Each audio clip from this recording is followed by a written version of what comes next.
Toujours, pour héritier, c'est mon secret.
Pour tout plaisir, on donne, il y a de la joie. Dans le ciel par-dessus le toit, il y a de la joie. Il y a de la joie. Tous les jours, mon cœur bat chavire et chancelle, c'est l'amour qui vient de cheveux, c'est quoi ces gens? Je vais croiser les yeux, la joie partout, la joie. La joie. Merci, messieurs, dames, pour les musiciens.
Ça dépend. Oui, si c'est un bon chat. Mais il y en a, je vous jure, qui ne rangent pas leurs affaires. Mais c'est différent, c'est mademoiselle Chayotte. Elle est un peu particulière. Dérangée, prétendent certains. Eh bien, ce n'est pas une raison pour tout déranger et ne pas être soigneuse. Oh, alors ça encore, c'est encore un coup des Prussiens, hein. Ils ont enlevé mon Adolphe. Oh, mais j'ai vu un Hulan rôtir dans le quartier. Mademoiselle Chayotte, vous saviez bien qu'il n'y a ni Prussien ni Hulan, voyons. Mais alors, où est-il, Adolphe? Ah, peut-être au bout de Tille. Ah ben oui, j'ai dû le frapper avec le manche de mon ombrelle. Hein. Oh, mais ça, je ne regrette rien, parce que le méchant allait sauter sur un pigeon. Oui, mais tant pis pour lui, il a fait ce qu'il mérite. Je lui ai répété 100 fois de ne pas s'attaquer aux oiseaux. Ce sont avec les arbres, les poumons de la vie. Les poumons? Oui, les poumons. Les poumons ou les voix, ça marche ensemble. Il faut bien des poumons pour que les voix sortent en chant. Moi, je connais des oiseaux dont les cantates sont un véritable hymne à la joie. Ils répètent tous les matins sur la rambarde de ma fenêtre. Quand on habite au dernier étage, on est si près du ciel. Oh, bon. Les saisons glissent au-dessus de moi comme une caresse. Bon, la pluie s'amuse à me picorer la tête, comme elle picorerait le dos d'un étang. Bon, c'est pourquoi j'ai le visage si ridé. Ce sont les averses qui ont laissé leur sillon et les vents qui ont froissé ma peau. Oh mais j'aime la vie. Oh, puis ne m'interrompez pas tout le temps, hein? Moi j'aime la vie. Tous les matins, je reçois une lettre avec mon nom et mon adresse. Mademoiselle Aurélie Chayotte, 7 rue du Point du Jour. Elle contient mes instructions. Je l'écris moi-même et je la poste la veille. C'est le plus sûr. Voilà. Je vais vous dire les consignes du jour. C'est très important, les consignes du jour. Petit 1. Dessiner mon dernier rêve de la nuit avec mes crayons pastel.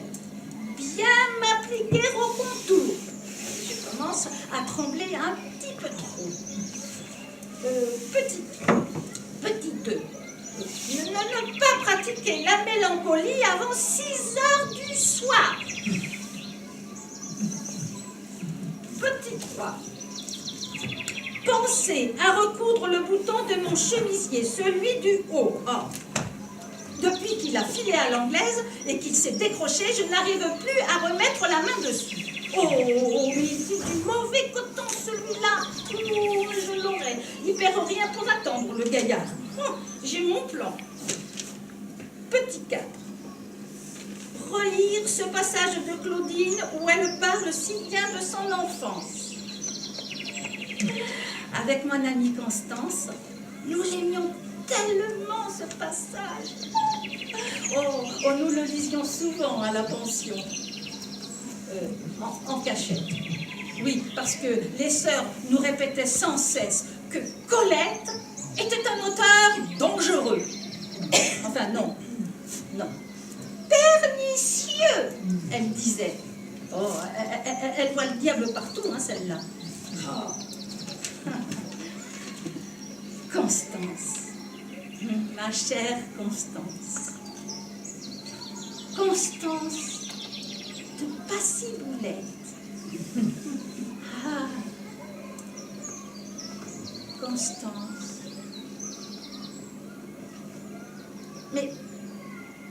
Mais qu'est-elle donc devenue? Oh, je l'ai perdue de vue.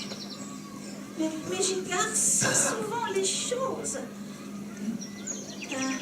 Il n'y a que mes souvenirs qui me soient fidèles.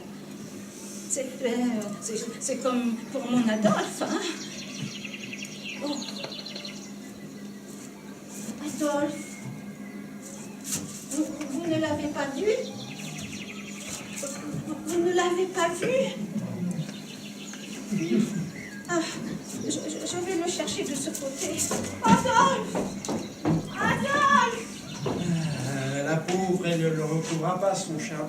Oh, pourquoi il s'est enfui? Non, il est mort il y a 2 ans, écrasé. Bonne matinée à vous, madame. À plus tard. Bonne matinée, monsieur Franqueur.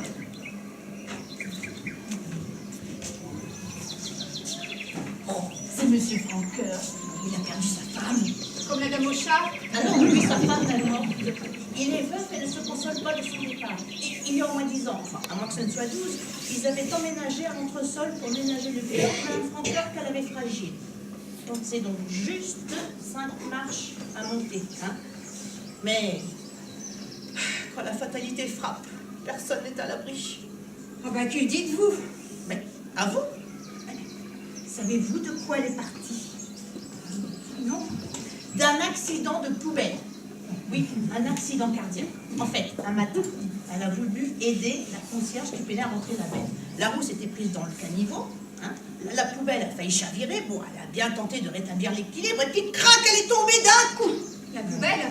Mais non, voyons, Madame Franqueur. Dans la poubelle? Ah bah, à côté. Terrassée par une attaque foudroyante. Un infarctus. Enfin, elle ne s'en est pas remise. Évidemment, si elle est morte. Décédée d'un coup. Oh, sur le coup, ça nous a fait un choc. Hein.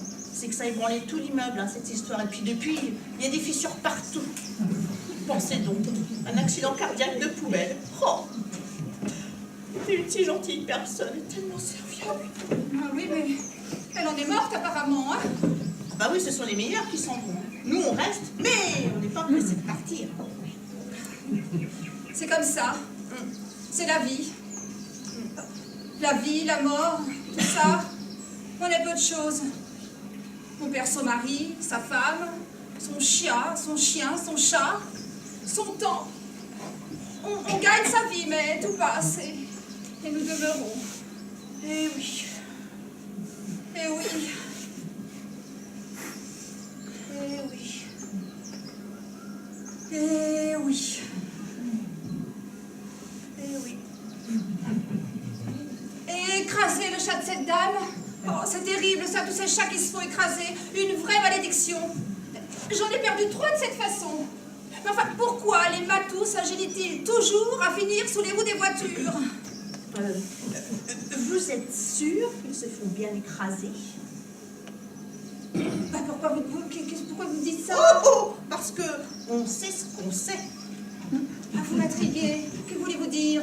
Je ne sais pas si je dois. Allons. C'est un secret. Ah, mais je suis très discrète, vous savez. Bon, dans ce cas, mais ne parlez à personne de ce que je vais vous confier, c'est juré. Juré. Bien. Moi aussi, j'ai juré le silence. Il y a des intérêts importants en jeu, des secrets d'État même. Prenons garde.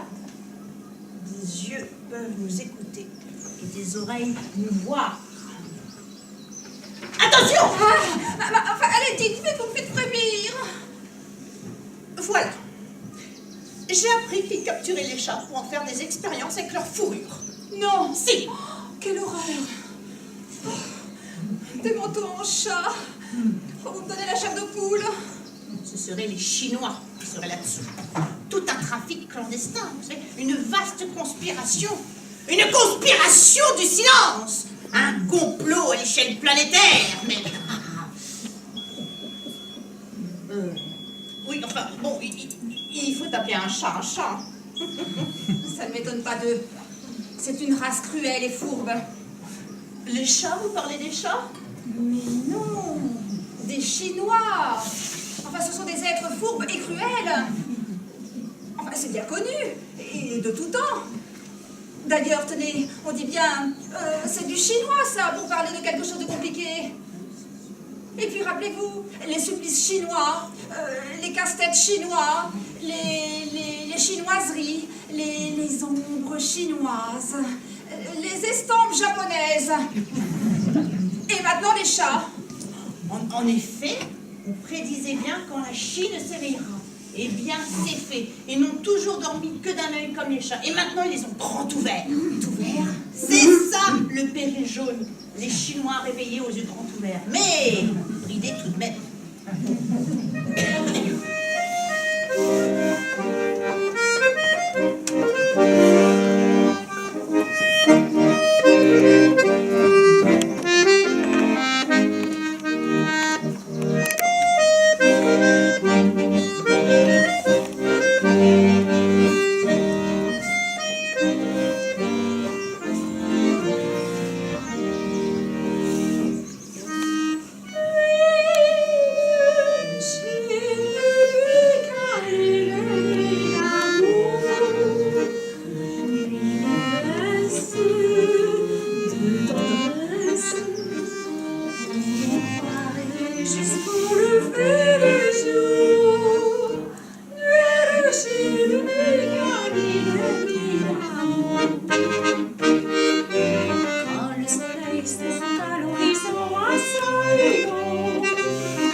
de son passé.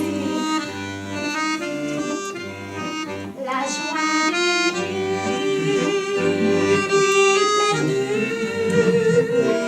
danseur, croit aussitôt, je m'entends pour un soir de bonheur. Oh yes, c'est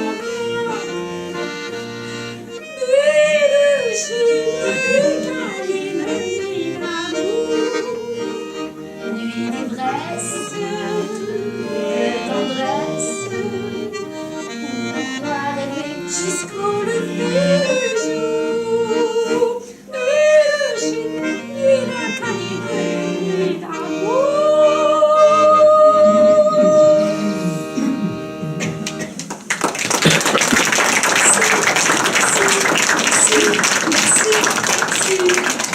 Ils sont partout même dans les chansons.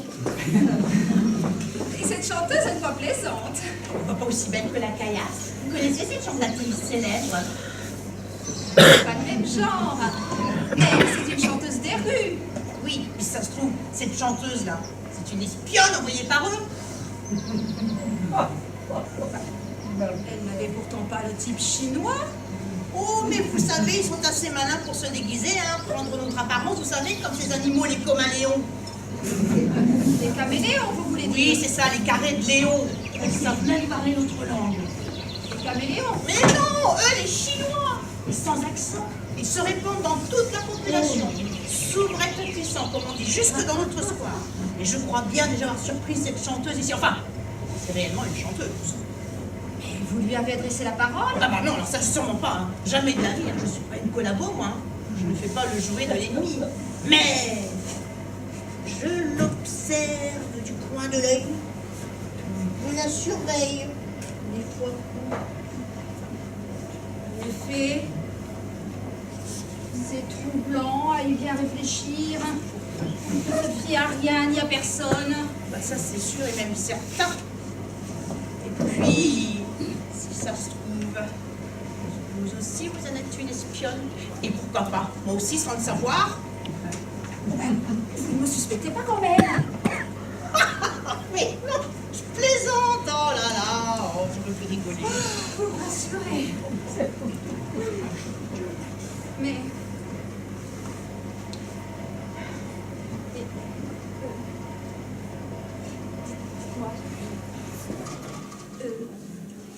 Vous pensez qu'il y a des panthères en Chine? Oh, bah alors n'en doutez pas, ils feraient pousser n'importe quoi. Ah, si c'est le cas, ils sont vraiment capables de tout, même de l'horreur. Bah surtout de l'horreur, croyez-moi. Oh, vous avez raison, c'est terrifiant le péril jaune. Déjà que je refusais de passer devant leur restaurant, alors dorénavant, moi je ne mange même plus leur nourriture non plus. Oh, mais qu'est-ce qui nous ferait pas avaler tout de même? Pour sûr, il nous fera avaler des serpents et de toutes les couleurs. Et des couleurs. Et vous savez, il nous ferait même prendre des lessives pour des lanternes. Panthère? Vous avez dit panthère? Mais non, j'ai dit couleuvre, pourquoi? Pour rien, je le comprends. Oui, bah moi aussi je me comprends. Pour en revenir au chat, c'est pour bête. J'en ai laissé en retourner rien qu'y songer, moi. Enfin, moi aussi ça me glace le sang, vous savez. C'est une ignominie de traiter les animaux ainsi. Oh, parfaitement. À notre époque, ils sont si beaux, si propres, et le regard tellement intelligent. Oh, souvent plus que les hommes. D'ailleurs, ne dit-on pas, plus il connaît les hommes, plus il aime son chat ou son chien? Enfin, c'est un peu du pareil au même. Vous êtes bien de mon avis. Ah bah tout à fait, hein. Plus on connaît les chiens, qu'on aime son chat. Hein. Enfin, je me comprends. Bien entendu. Et puis ça tient bien compagnie. Ah oui. Il ne leur manque que la parole. Bien sûr,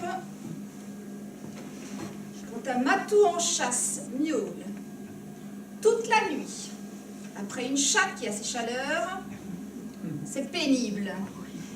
On aimerait lui tordre le cou, mais ce n'est pas la même chose. Bah, moi, c'est l'odeur d'urine qui m'horripile. Parce que l'odeur du matou, bah, c'est fort, c'est acide, ça reste longtemps, puis ça s'imprègne. Et puis, c'est voleur, c'est sournois. Vous savez, j'en ai même eu un qui réussissait à ouvrir le frigidaire pour se servir. Bah, ça me rendait folle. Adolphe, ça n'est vraiment pas drôle. Hein? Ça ne m'amuse plus. Voilà cette dame étrange qui revient, la dame au chat. Je préfère m'en aller. Elle est un peu effrayante, vous ne trouvez pas? Voilà. Mais écoutez, au revoir, Si madame. tu continues, j'adopte un chien comme nouveau compagnon, hein? Et puis ça t'apprendra. Madame Et Museau. tant pis si tu t'entends Madame- bien avec lui. Eh bien, Voilà, madame Minois. eh bien, bientôt, Madame Minois, puis bienvenue dans le quartier, hein, surtout, hein. C'est ça. Venez. Attention! Je les aime aussi beaucoup, les chiens, tu sais? Ce sont de bons compagnons. Moi aussi, je l'aime bien. Un chien, c'est un cœur entouré de poils. Mais avez-vous remarqué, quand il ne se renifle pas du museau, il se présente par l'arrière-train. Ils se le proposent mutuellement. Ah oui, la carte d'identité des chiens, hein, c'est leur derrière. Hein. C'est un peu dégoûtant, mais c'est ainsi. La réflexion faite, je préfère tout de même les chats. J'ai même eu un couple de siamois, et les siamois, ça louche. C'est leur façon à eux d'avoir les yeux bridés. Ouais, en fait, j'aime bien toutes les bêtes. Elles valent souvent mieux que les humains. Et les pigeons? Les avez-vous vus, les pigeons? Certains ont leurs petites pattes toutes flétries, toutes racrapotées. Et puis leurs yeux, les avez-vous regardés, leurs yeux? Terrifiant, l'œil du pigeon. Quand ils ont cet air-là, c'est que les choses vont mal. L'œil du pigeon, c'est le reflet du monde.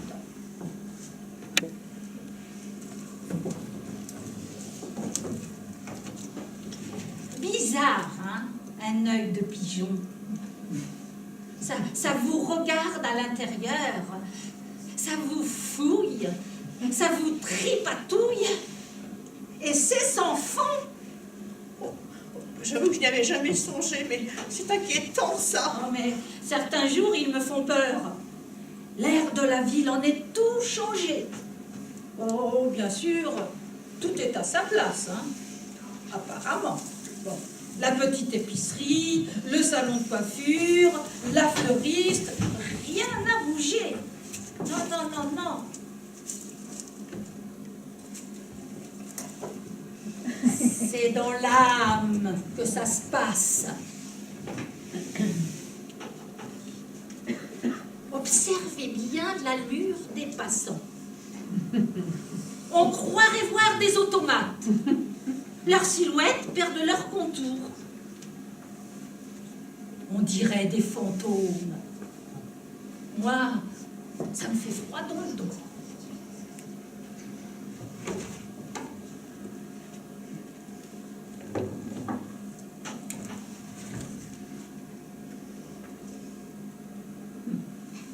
Eh bien,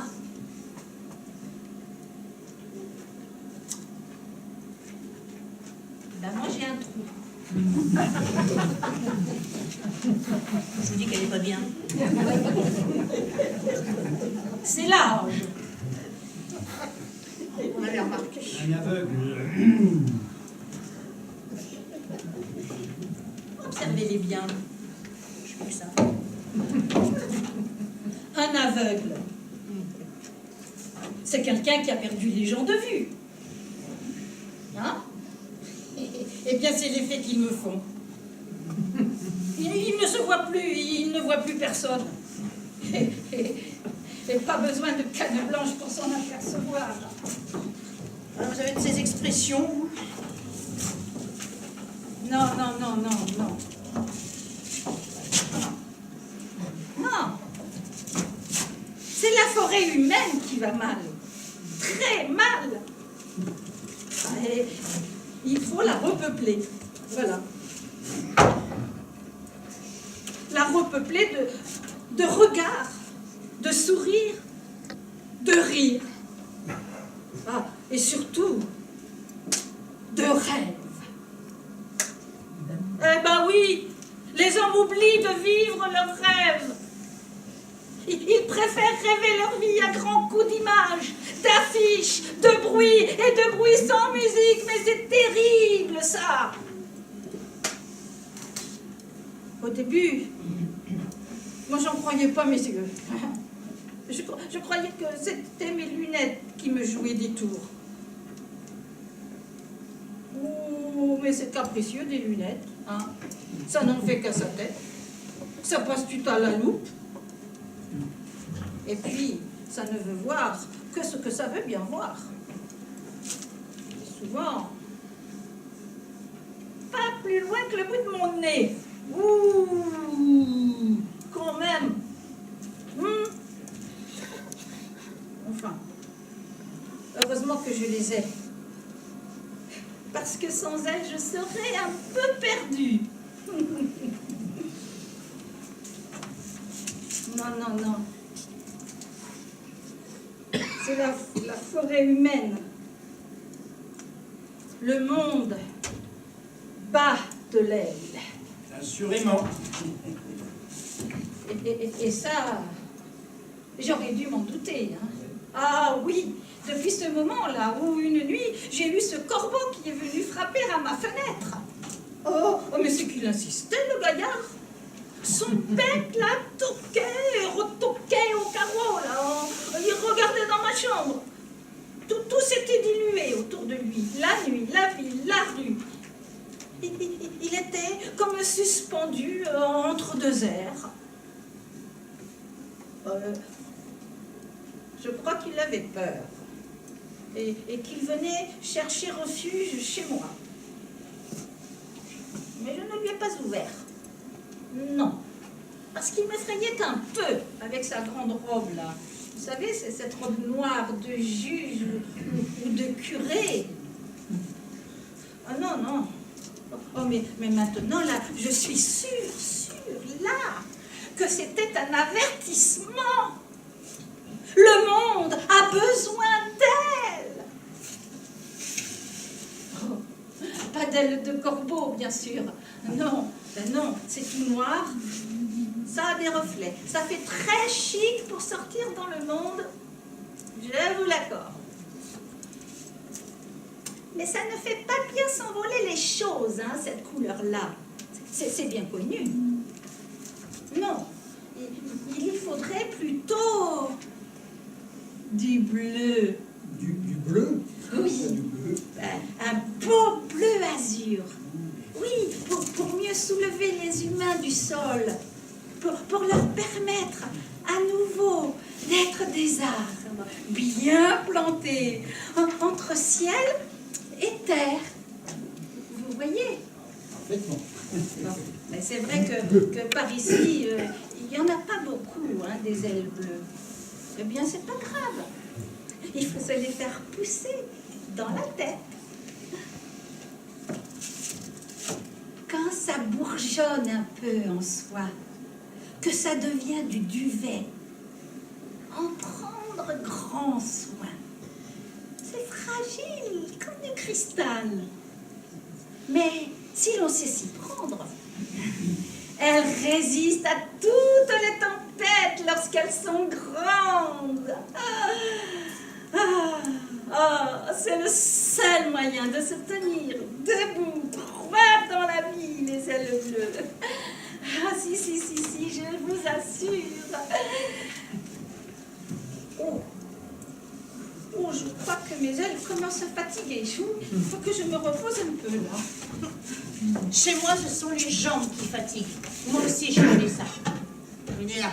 Parce que moi, un coup de barre juste derrière les genoux, ça me coupe les genoux d'un coup. Et puis, il n'y a pas d'autre remède que de s'asseoir un moment et puis d'attendre que ça passe. En fait, moi j'y repense. C'est un peu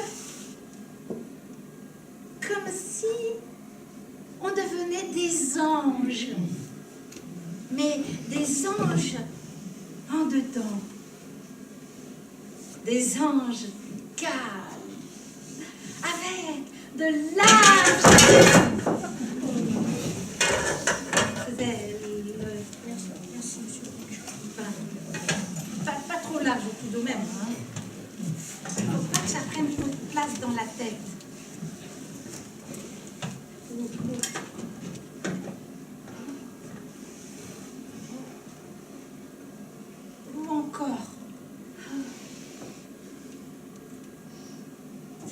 petits nuages en écrin de coton blanc pour mieux abriter, pour mieux couvrer les idées et les songes.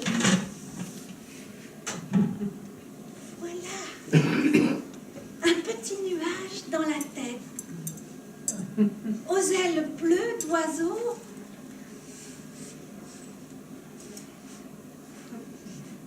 D'ange.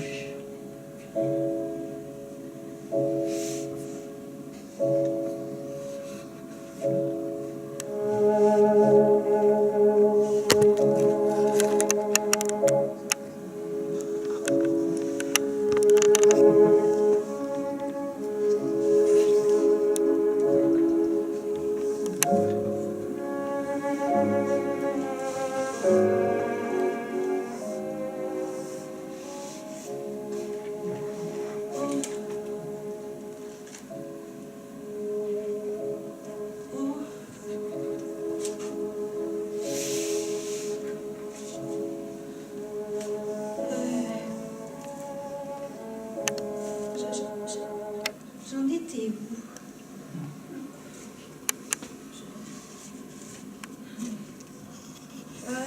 Ah oui, le temps est malade. Il a de la fièvre. Oh, oui, dire que ça va se mettre à la pluie.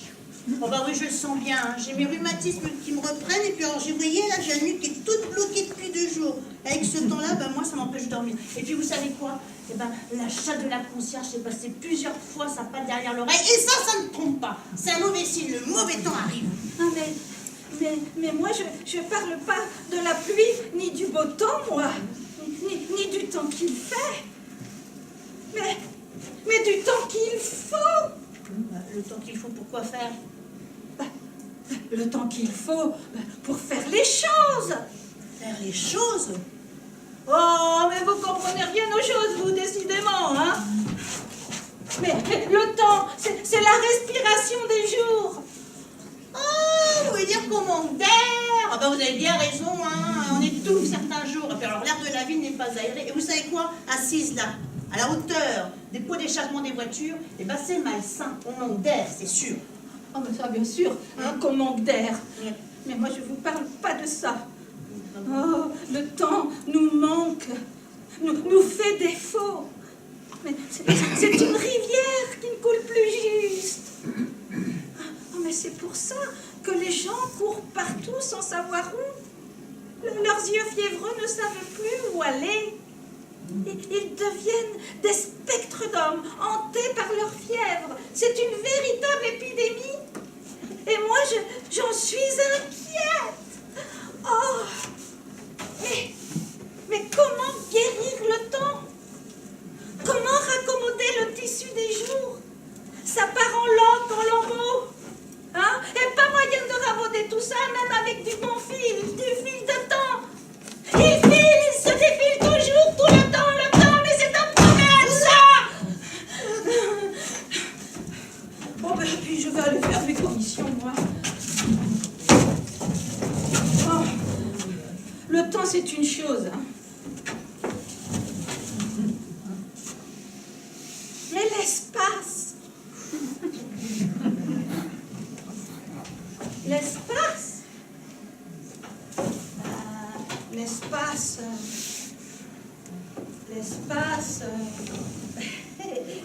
c'est du temps à plat, à l'horizontale, sur lequel on va, on vient, hein, sur lequel on marche, ou sur lequel, ah oui, sur lequel on voyage. Original comme définition, ça. Et oui, cette manie-là qu'ont les gens de voyager tout le temps, à longueur de temps, hein, à gigoter aux 4 coins de la planète. Jamais en place. Toujours plus d'horizons, de pays, de paysages, hein, toujours plus. Hein. Que cherche-t-il tous enfin? À passer le temps à coups d'espace, à se fuir en prétendant se trouver. Mais c'est absurde. Peut-être pense-t-il trouver ailleurs autrement, sous d'autres climats, d'autres latitudes. Enfin, en tout cas, sortir de leur vie à leur goût. Et puis cette collection de photos là qui ramènent à chaque fois de leur voyage, hein, mais des cargaisons. Oh, ça mitraille là, non plus fini. Oh, oh. Et puis ça clique-claque. Pour un oui ou pour un non. Il s'est trouvé ici un jour un touriste qui prétendait me tirer le portrait. Ah, mais si! Oh, mais c'est que je l'ai fait déguerpir sans tambour ni trompette. Oh, et je ne suis pas un monument tout de même, hein, ni un sujet de carte postale. Oh, mais c'est vrai ça. Toujours vouloir tout mettre en voix. Alors qu'on sait très bien que les images, eh bien, on les garde mieux au chaud dans la tête, sans avoir à le déposer sur quelque chose. Et puis, lorsque l'on prend des images, on s'empêche de voir les choses en direct. Eh oui, c'est comme si on mettait un filtre sur ce que l'on regarde. Vous vous rendez compte? On arrête le temps, on l'empêche de couler. Eh bien vu. Ah, mais curieuse façon de faire, tout de même, hein, capturer des images pour les mettre en prison. Et tout ça, là, pour montrer aux autres, au retour, comme si on avait besoin de ça. Non, non, non. Moi, je n'aime pas du tout les photos. Non.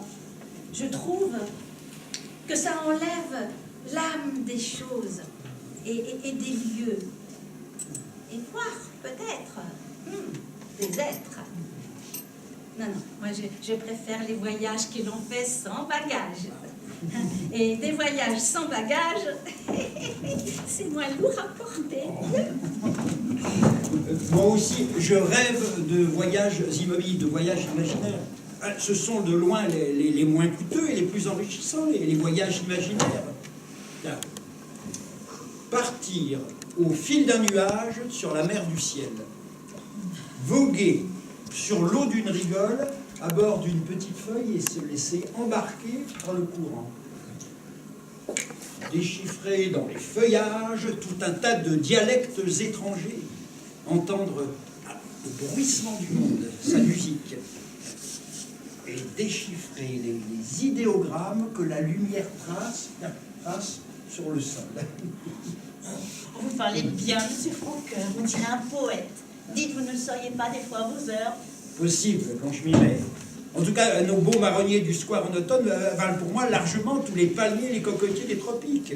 Bon, sans l'eau turquoise et les plages de sable blanc, évidemment. C'est sans conteste magnifique à voir, mais est-ce bien nécessaire, là, tout cet attirail pour carte postale? Moi, je pense qu'on doit finir par s'ennuyer dans ce décor de paradis qui fait pourtant tant rêver nos semblables.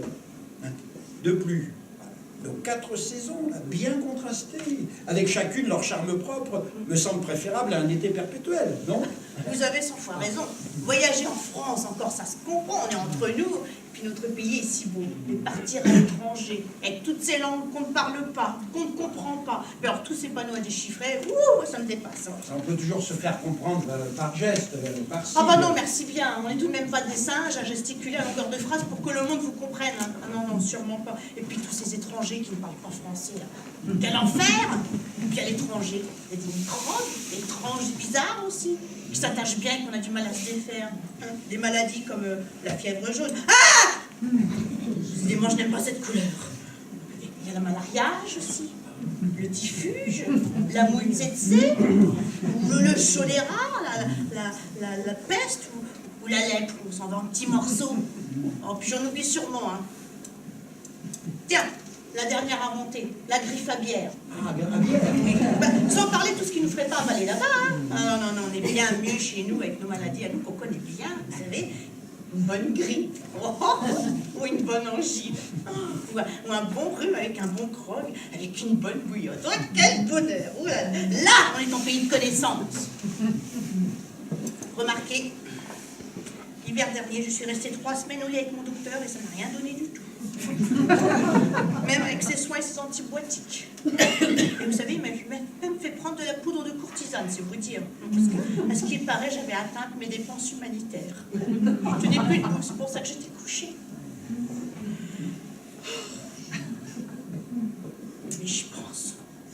Si ça se trouve, c'était une bronchite asiatique, chinoise même. Oh, voilà pourquoi. Ils fabriquent tout cela maintenant, vous savez. Avec le transport, ça risquerait de leur coûter cher et de ne pas rapporter gros, hein, quand même. Vous croyez? Oh, ce serait de la pure malveillance, de la méchanceté gratuite. Oh, dans ce cas-là, c'est pire. Enfin, c'est passé. Mais je reste sur mes gardes. Ah, vous avez raison, ils pourraient bien revenir, vos microbes chinois. Et la seconde fois, ça pourrait être bien pire. Même avec votre médecin au lit, hein.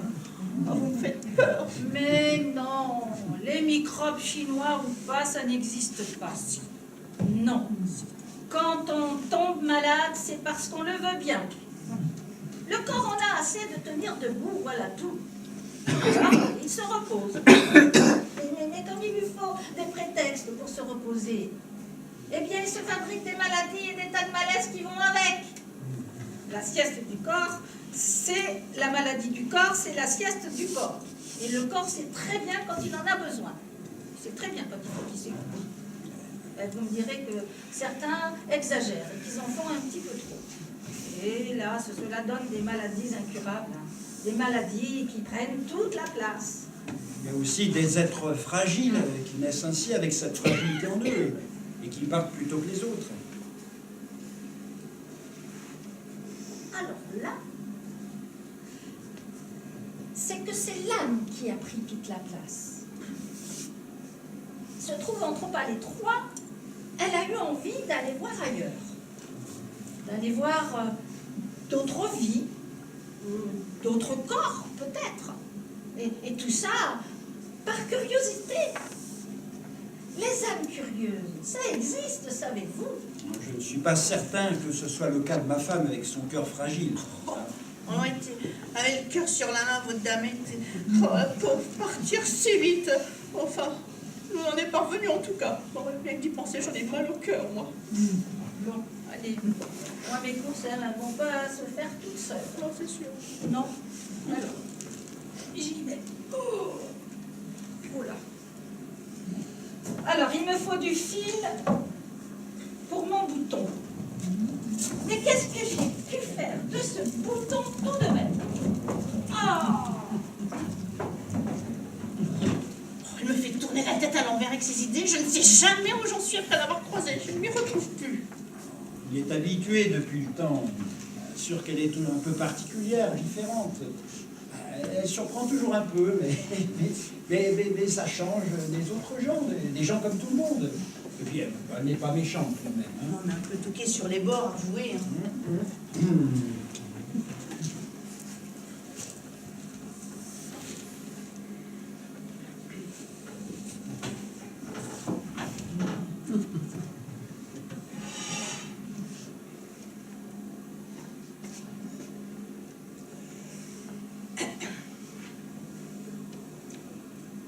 Vous faites des mots croisés.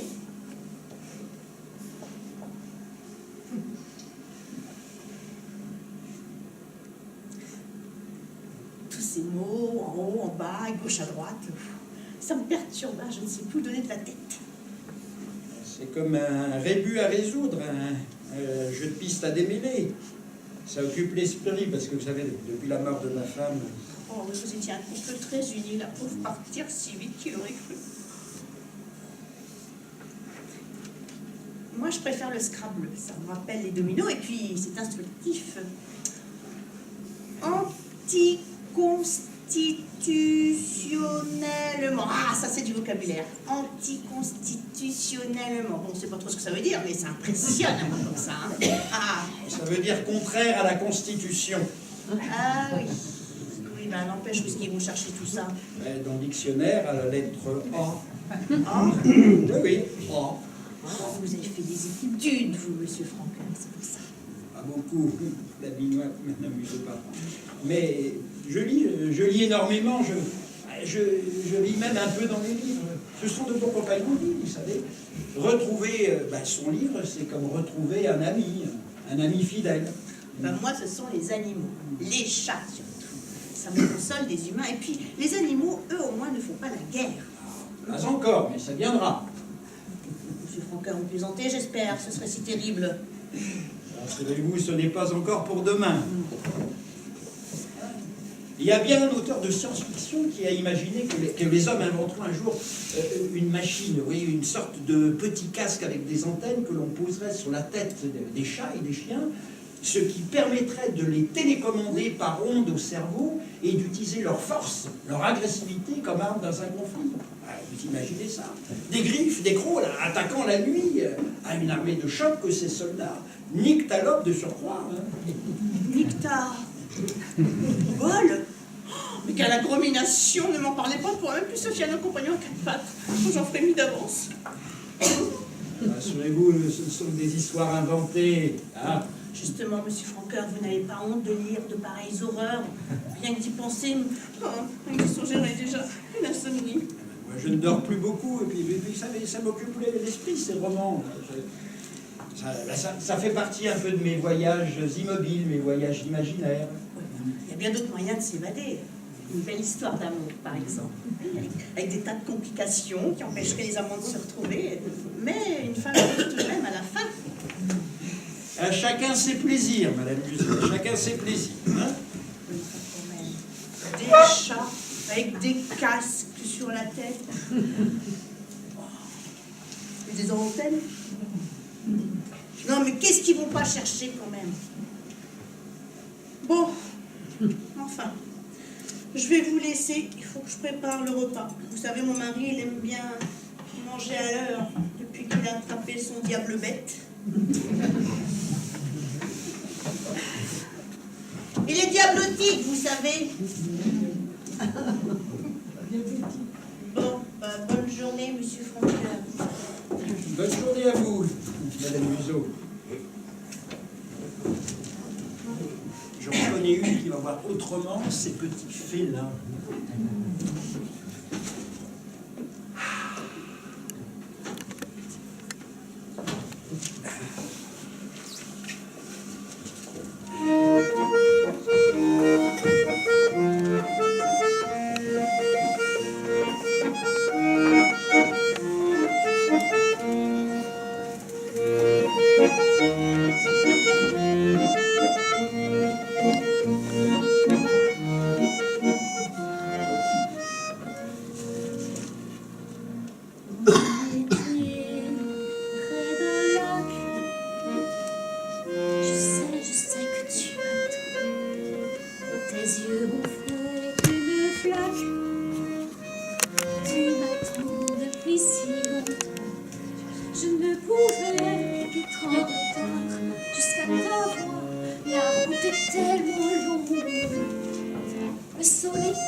bien sûr que tout le nécessaire a été fait, ne vous inquiétez pas, voyons.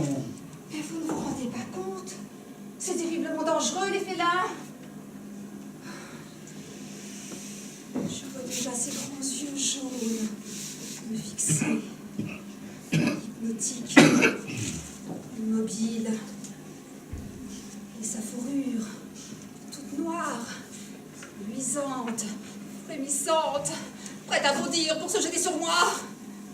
Je sens son haleine sur ma figure, sa mâchoire me saisir, se refermer sur ma gorge. Mais lorsque ses pattes m'immobilisent, pesant de tout leur poids, sa fourrure chaude sur ma poitrine, je sens ses crocs rentrer dans ma chair, me transpercer. Je suis déchirée, déchiquetée, dépecée à petits morceaux traînés sur le sol comme une lumière dépouille, et j'ai toujours son bruit de mastication horrible là dans les oreilles, et toujours ces yeux qui n'ont cessé de me fixer, des yeux jaunes, de bannières noires. Ah, je ne souhaite à personne de vivre un tel supplice, un tel cauchemar, même en rêve.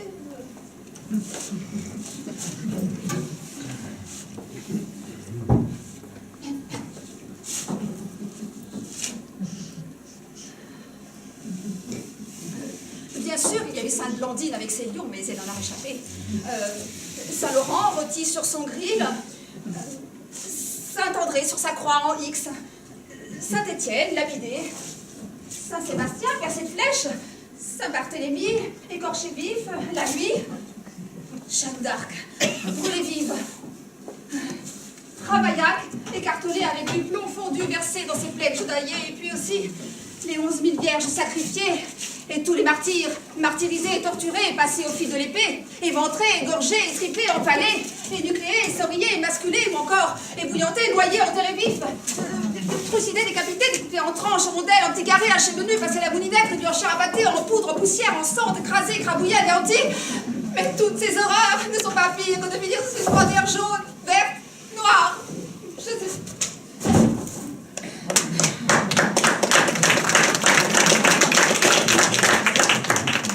J'ai bien cru que tout le calendrier des saints était passé. Mais dites-moi, comment savez-vous qu'il s'agit d'une panthère noire? Vous l'avez vue? Mais parce que ce sont les plus dangereuses. Mais ça vous dévore quelqu'un en un clin d'œil. Ça ne vous laisse même pas les os sur la poignée des yeux pour pleurer, c'est vous dire. Quoi? Ah, À quoi? il me semble... Quoi? Il me semble bien... Ah non, non, non, non, non, non. Si, il me semble non, bien avoir vu quelque chose bouger. Ah non, non, non! Au secours, c'est elle est là! Tout ça, j'ai pris! Ah! Ah non, fausse alerte.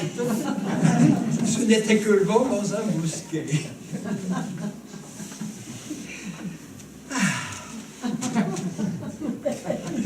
Oh, mais c'est pas possible ça. Mais c'est pas possible. Quelle tintamarre cette sirène. Mais quelle idée de nous casser les oreilles ainsi.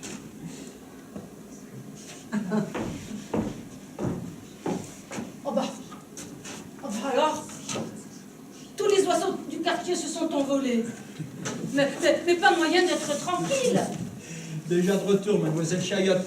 Vous connaissez la nouvelle? Il paraît qu'un fauve s'est échappé du zoo dans toute la ville. On lui court l'après. Hein. Oh, mais pas de quoi faire un tel tintouin. Oh, pauvre bête. Oh, ben décidément, hein. Si l'on peut plus se promener tranquillement dans les rues sans que quelqu'un vous court après... Pourtant, un fauve, une panthère noire, à ce qu'il paraît, certains peuvent avoir des raisons de s'inquiéter. Hein. Oh, le baliverne. Cette brave bête ne supportait sans doute plus d'être regardée comme un objet de curiosité, voilà tout. Hein? Elle a eu envie de rentrer dans leur grande cage et de les voir enfin, face à face, sans tout ça. Vu sous cet angle, évidemment, mais je ne suis pas certain que les autorités l'entendent de cette façon. Hein. Eh bien, elles ont tort, ces autorités. Elles n'ont qu'à changer de lunettes. Voilà. Et puis, vous savez, de toute façon, elles mériteraient bien d'être toutes pourchassées par tous les lions, les tigres, les panthères, et voire tous les serpents de tous les zoos du monde. Avec en prime, là, cette sirène là, qui nous a cassé les oreilles tout à l'heure, ça leur apprendrait. Vous y allez un peu fort, mais même si au fond je suis assez d'accord avec vous. Là. Moi j'ai toujours détesté les zoos, là, ces bêtes enfermées, la sortie de leur milieu naturel, à exhiber, là, juste pour le plaisir des humains, là, et qui s'ennuyaient, voilà, s'ennuyaient à mourir. Hein. Bravo, monsieur Franqueur. Vous avez le cœur large, mais vous savez lire le monde, vous, hein, le monde dans dedans. Vous avez de l'âme. Merci du compliment. Oui, il est vrai que j'ai l'esprit assez compatissant et que bon nombre de choses me révoltent en ce bas monde, même si je n'ai pas la trempe d'un révolutionnaire. Non, l'humour serait plutôt mon arme pour lutter contre la bêtise et l'étroitesse d'esprit de certains, même si ceux-ci ne comprennent pas toujours. Aïe, il m'arrive de passer pour un original. D'autant plus que je me surprends souvent à me parler à moi-même quand je ne m'adresse pas à ma défunte femme. Ça. Mais monsieur Franqueur, c'est tout à fait naturel de se parler à soi-même, de s'entretenir la conversation. Sinon, comment pourrait-on vivre autrement? C'est qu'on est vide, qu'on n'aurait rien à se dire. Oh non, non, non, ça serait trop affreux. Oh non. Vous n'êtes pas très couverte ce matin. Non, c'est vrai, c'est pas très chaud. Attention de ne pas prendre froid et de ne pas tomber malade. Hein. Ah, mais pas de danger, pas de danger. La maladie ne veut pas de moi. Enfin, non, c'est plutôt moi qui ne veux pas d'elle. Parce que quand je l'aperçois, moi je lui dis, allez, oust, file, il n'y a rien pour toi ici. Puis de toute façon, moi, je ne tombe jamais. Ce n'est pas bon pour tomber malade. Vous avez toujours réponse à tout, mademoiselle Chagata, ne vous prend jamais au défaut. Hein. Vous devez prendre soin de vous, vous écouter davantage quand même. Hein. Oh, mais c'est que je m'écoute beaucoup. Et même quelquefois un peu trop. C'est vrai.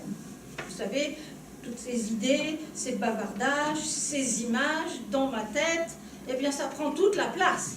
Et il n'y a pas de place pour autre chose. Et surtout pas pour la maladie. Vous êtes incorrigible, là. Incorrigible, moi. Alors que je n'arrête pas de me faire la leçon. De me morigéner. Morigéné. Ah ben rien que ça. Morigéné. Oui, morigéner. C'est un mot que j'aime beaucoup. Oui. Quand je le dis, j'ai l'impression de me gronder un petit peu. Allez, monsieur Franqueur, vous voyez bien que je prends soin de moi. Je chasse la maladie, je ne tombe jamais, et je me morigène lorsque je suis incorrigible. Vous n'êtes pas raisonnable, c'est pas sérieux tout ça. Oh, sérieux, sérieux, sérieux. Dites-moi, monsieur Franqueur, et l'amour? C'est sérieux, ça, l'amour? L'amour? Oui, l'amour.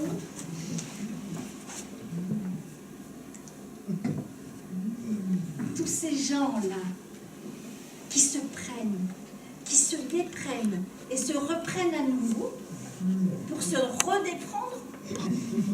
Moi, ça me fait penser à tous ces mouchoirs en papier que l'on tire de leur pochette et que l'on jette. Pas banal comme expression, ça. Moi, j'ai connu des amoureux, ceux qui étaient fous d'amour, un comble. Et tout ça parce qu'ils n'arrivaient pas à s'entendre. Non. Ils faisaient bien tout leur possible pour s'écouter, mais non, ils ne s'entendaient pas. Il y avait toujours leurs petits mots, leurs petites phrases. Tu sais, je t'aime, tu m'aimes, tu es l'homme, la femme de ma vie. Mais tu vois, j'ai mes aspirations personnelles, il faut que je me réalise, que je me comprenne, que je me scie, que je me la, et patati, et patata. Oh, des amants terribles. Et en plus, ils se répandaient sur le trottoir, devant tout le monde. Ils ne voyaient plus personne. Ils pataugeaient là, dans leur histoire toute mouillée. Ça dégoulinait par terre au point d'en faire une flaque. Non. Moi, j'ai toujours eu un faible pour les amoureux. Mais alors, ces deux-là, franchement, non, ils exagéraient. Oh. Mais vous vous rendez compte, trépigner de colère de ne pas arriver à s'aimer. Oh, c'est quelque chose, ça. Assurément.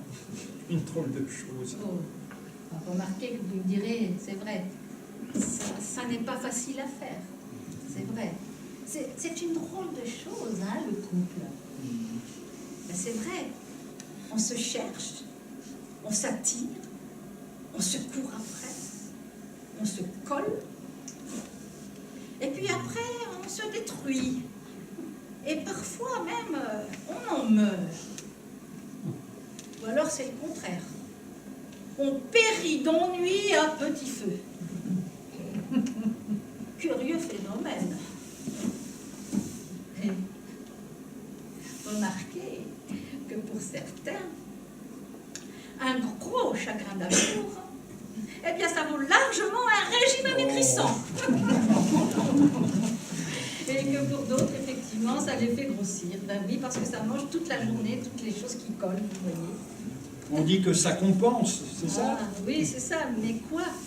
Je sais pas, le vide peut-être. Ah, peut-être. Ah, enfin, c'est bizarre, hein. C'est bizarre tout ça. Ouais, peut-être bien que c'est une drôle de chose, le couple. Enfin, en ce qui me concerne avec... Oui. Et vous ne trouvez pas qu'ils sont bizarres, là, tous ces gens? Mais ce sont des poissons. Des poissons? Oui, des poissons perdus dans leur bocal. Et ils tournent en rond en trouvant le monde trop vaste. Mais ils restent tapis dans le brouillard qu'ils ont fait naître en agitant l'eau. Ils naviguent en eau trouble sans trouver la sortie. Bon, ils cherchent bien à s'en sortir, hein, en jouant aux grands, enfin aux hommes, quoi. Mais leurs efforts sont bien dérisoires. Intéressante comme théorie des hommes poissons. On avait déjà des hommes grenouilles. Non. Les pauvres, ils sont tout nus, jetés sur la grève du monde, désemparés. C'est pourquoi ils se raccrochent au premier être venu. Parce que l'autre, c'est leur bouée. Ils tentent bien de surnager, hein, en s'agrippant, en se mordant, en se griffant. C'est ce que l'on appelle l'humanité patouillante.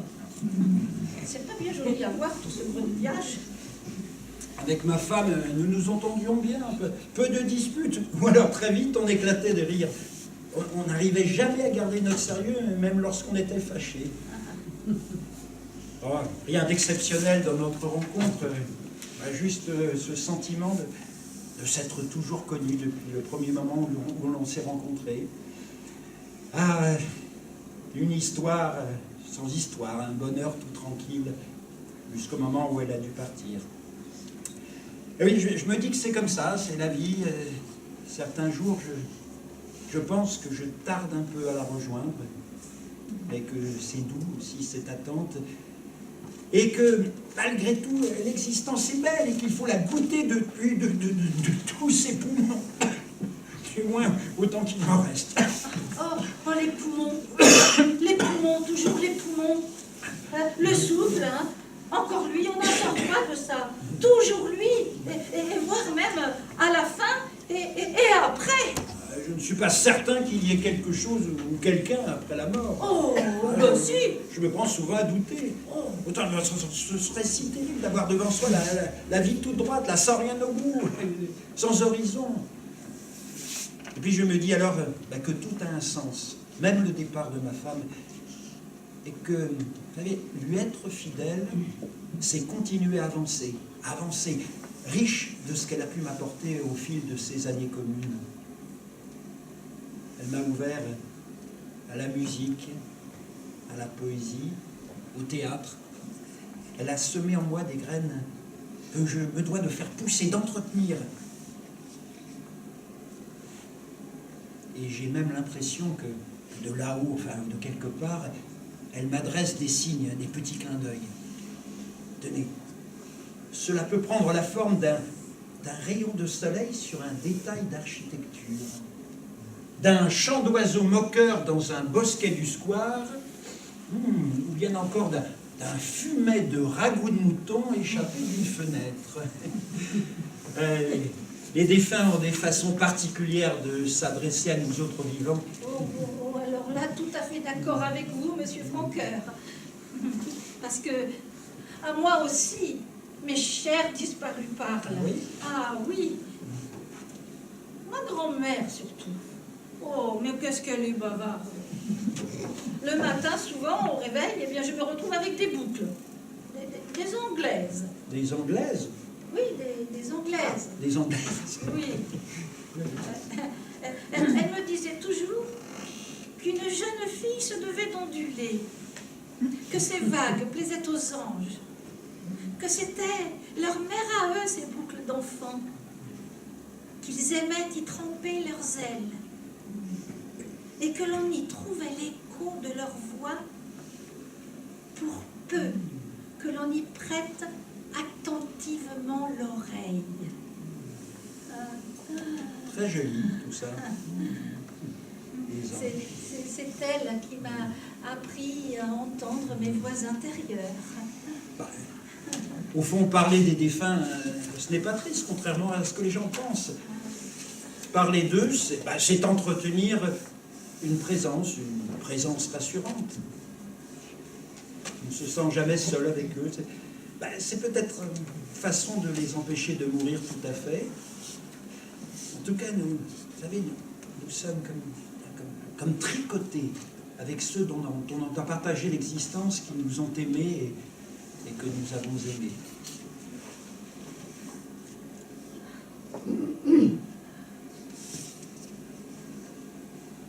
Oh. Adolphe. Oh. Mais où est-il passé, celui-là? Oh, je me fais un souci pour lui. Il a de plus en plus tendance à s'absenter, à croire qu'il le fait exprès. Adolphe! Adolphe!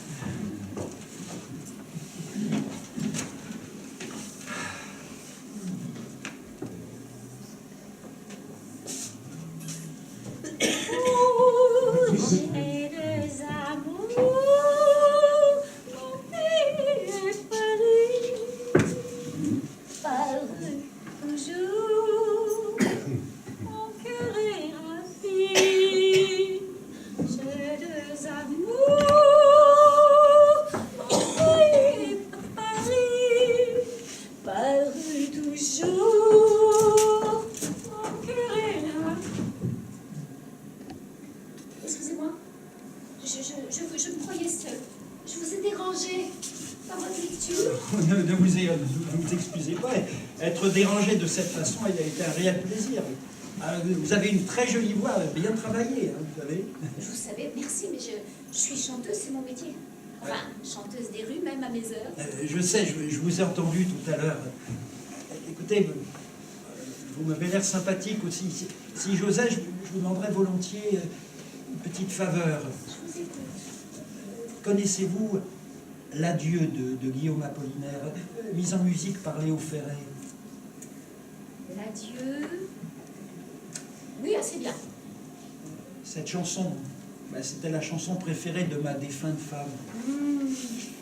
Je vois une demande particulière.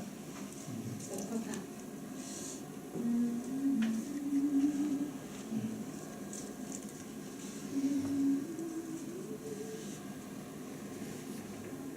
J'ai cueilli ce brin de bruyère, l'automne est morte, souviens-t'en. Nous ne nous verrons plus sur terre, odeur du temps, brin de bruyère.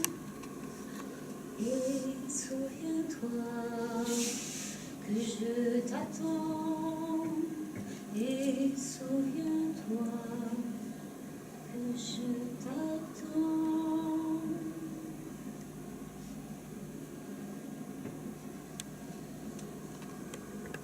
Merci, mademoiselle.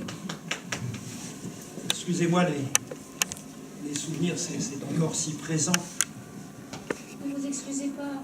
Au contraire, ça me touche. Oh, mademoiselle Edith Oiseau! Déjà de retour dans notre square. Oh, je vous ai entendu. Oh, mais c'était très beau. Mais vous avez du talent. Merci. Merci Aurélie, toujours un mot gentil. Bon, c'est bien tout ça, mais dites-moi, venez. Est-ce que vous voulez bien me chanter, oui, La maison sous les roses?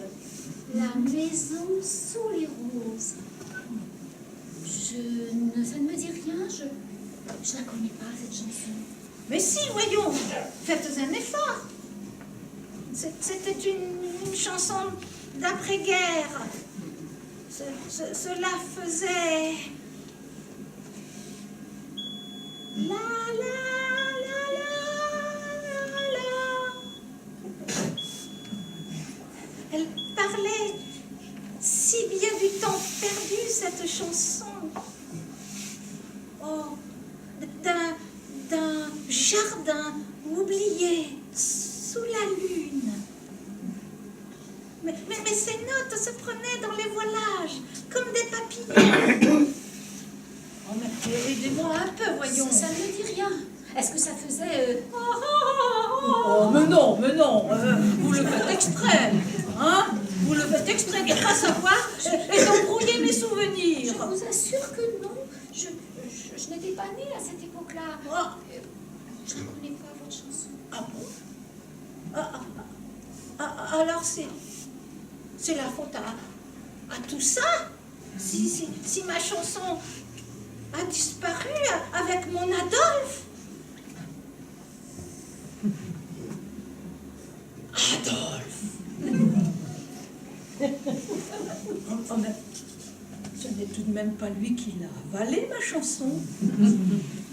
Bah, je le sais capable de bien des bêtises, hein, pour ça. Mais pas capable d'une telle vilainie. Adolphe! Adolphe! Ne sais pas que ce n'est pas toi qui l'as avalé. Allons, bon, voilà qu'elle remet ça avec son Adolphe et sa chanson disparue. Mais je vous assure que je ne la connaissais pas. Je suis désolée, je ne connaissais pas sa chanson. Ne vous inquiétez pas, dans 2 minutes, elle aura oublié ce qu'elle vous a demandé. Vous la connaissez un petit peu, elle a l'esprit troublé. Hein? Ça me rappelle. J'avais une grande-tante qui avait l'esprit dérangé. Elle était obsédée par une tache imaginaire qu'elle voyait toujours sur son corsage. Une tache en forme de main, une tache rouge. Et elle nous disait que ça la brûlait. Été comme hiver, elle était habillée d'une robe noire, bordée de dentelle et elle portait des lorgnons. Ça lui faisait un museau de touffe ou de souris. J'avais l'impression que ses yeux me suivaient partout, qu'ils avaient une vie propre, presque animale. Quand j'étais petite, ça me faisait peur. Je faisais des cauchemars. Notre Aurélie a ses lubies, mais enfin, ne vous inquiétez pas, c'est une dame très gentille. Enfin, si on ne la contrarie pas. Vous savez, elle a eu de gros revers de fortune et vit au 6e étage dans des conditions difficiles avec ses souvenirs et son petit monde à elle. Ça ne me dérange pas qu'elle ait son petit mot à elle. Je voudrais simplement qu'on ne finisse pas comme ça. Vieillir en perdant la tête, c'est triste, quoi. En tout cas, merci encore pour votre chanson. Ah, ça m'a fait tout drôle de la réentendre, surtout ici. Avec ma femme, nous y venions très souvent. Peut-être a-t-elle entendu la chanson, la nouvelle.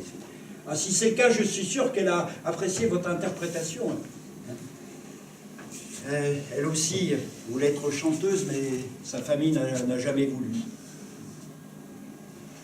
Moi non plus, j'ai eu du mal quand j'ai commencé ce métier. Ça a été difficile. Ah, ça l'émerveillait, la vie d'artiste, là. Passer à la radio, là, le public, les applaudissements, côtoyer des vedettes, et surtout transmettre ses émotions par la voix. Elle avait une très jolie voix, elle aussi. C'est sûr qu'il y a cet aspect brillant des choses, je suis bien d'accord avec vous, mais au quotidien, c'est pas drôle, c'est pas rose. Non. j'imagine bien cet envers du décor. Ben, c'est pour ça que ma femme n'aimait pas les journaux qui parlent des vedettes, là, des scandales. Elle les appelait des torchons, ces torchons-là, elle disait que ça salissait les gens qui les lisaient et ceux dont ils parlaient. Ça les empêchait de voir la beauté du monde, parce que nous sommes bien d'accord, les artistes sont là pour embellir la vie, la rendre plus lumineuse. Tiens, un peu comme le fait notre Aurélie Chayotte, c'est une artiste à sa façon, une poète du quotidien, une artiste de tous les jours. Peut-être bien, oui. En tout cas, ça a l'air de la rendre heureuse, malgré tout ce que vous dites de sa vie. Moi, je voudrais surtout pas finir dans la pauvreté, sans succès et seule. Des fois, je me demande si j'ai bien fait de choisir ce métier, avec tout ce que cela comporte. J'ai l'impression d'avancer sur une route qui m'est étrangère.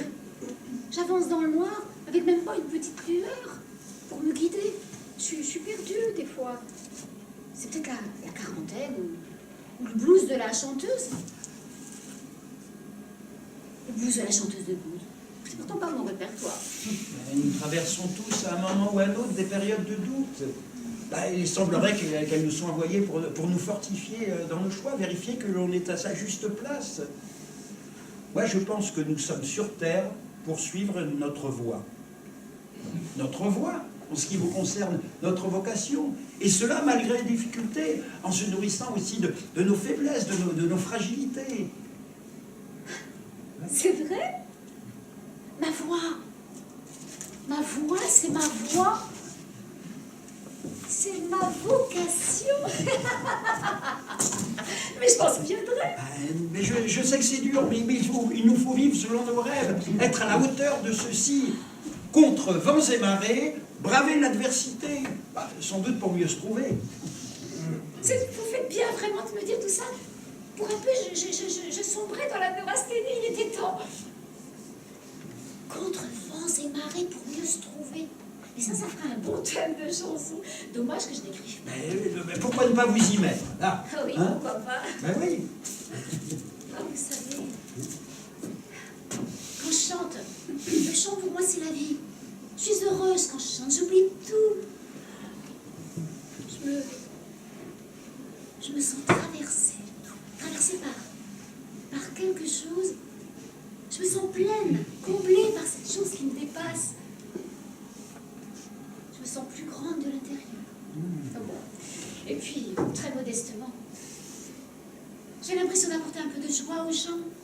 Quand je vois leur regard briller, leur visage s'éclairer d'un sourire, se remplir d'émotions. On ne chante pas que pour soi, on chante d'abord pour les autres.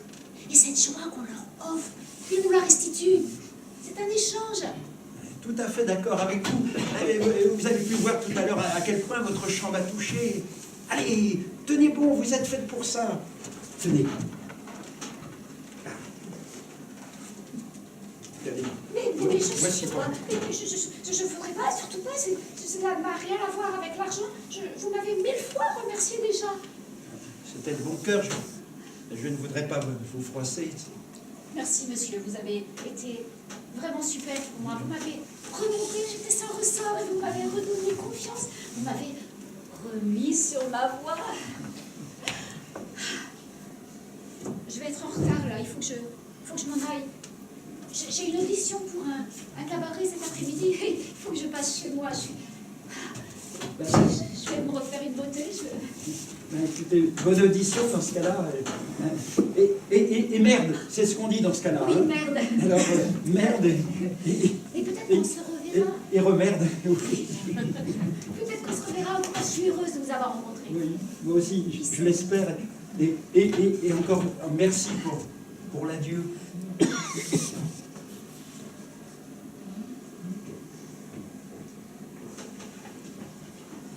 J'ai cueilli ce grain de bruyère. L'automne est morte, souviens-t'en. Nous ne nous verrons.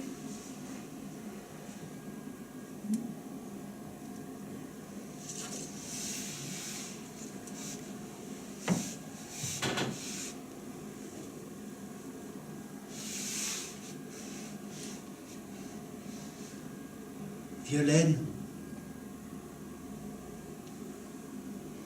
tu es là? Tu es bien là? Le cœur me manque parfois, tu sais. Parle-moi depuis ton pays de là-bas, ton pays de l'envers. Dis-moi des mots,